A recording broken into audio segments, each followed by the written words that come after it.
The engines were finding life difficult. Workmen were mending the viaduct on the main line. The arches needed strengthening. The Fat Controller did not want to close the railway while the work was done, and so repairs took a long time.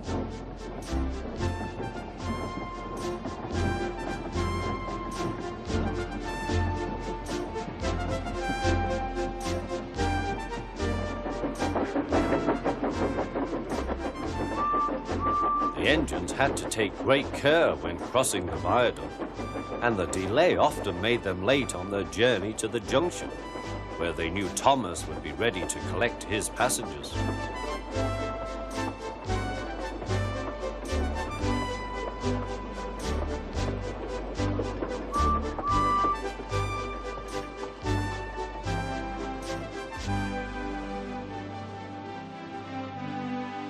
Thomas grew crosser and crosser. "Time's time," he grumbled. "Why should I keep my passengers waiting while Henry and James dawdle about all day on viaducts?" "Don't blame me," snorted Henry. "If we hurried across the viaduct, it might collapse, and then you'd have no passengers at all.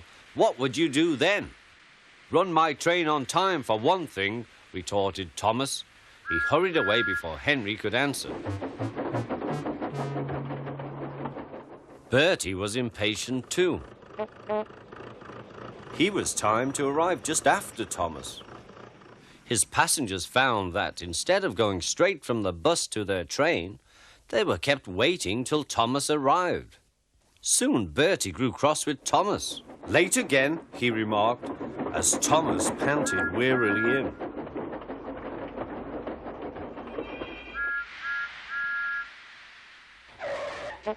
"We may be friends, but I thought you could go fast, Thomas.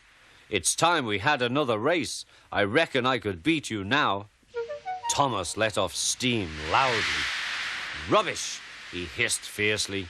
"It's those mainline engines. They dither about on their viaduct and then blame the Fat Controller's workmen. It's just an excuse for laziness, if you ask me."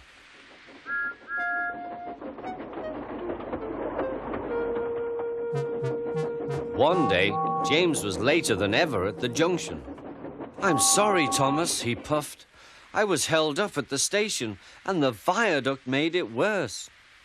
"It's lucky for you I'm a guaranteed connection," grumbled Thomas.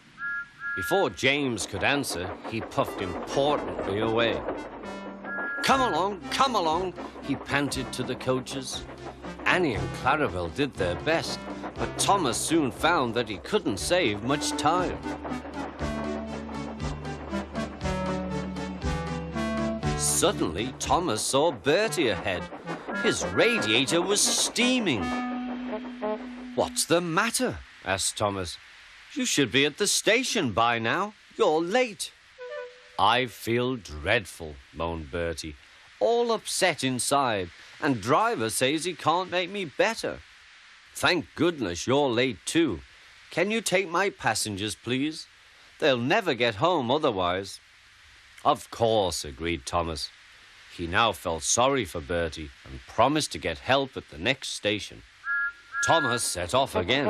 Already he felt much more cheerful, and Bertie's passengers, travelling in Annie and Clarabelle, all reached home safely. When Bertie was better, he came to thank Thomas. "I am sorry I teased you about being late," he said. "That's all right," said Thomas. "I'm glad I could help. There are times when being late isn't such a bad thing after all." With a last cheerful greeting, the two friends went back to work.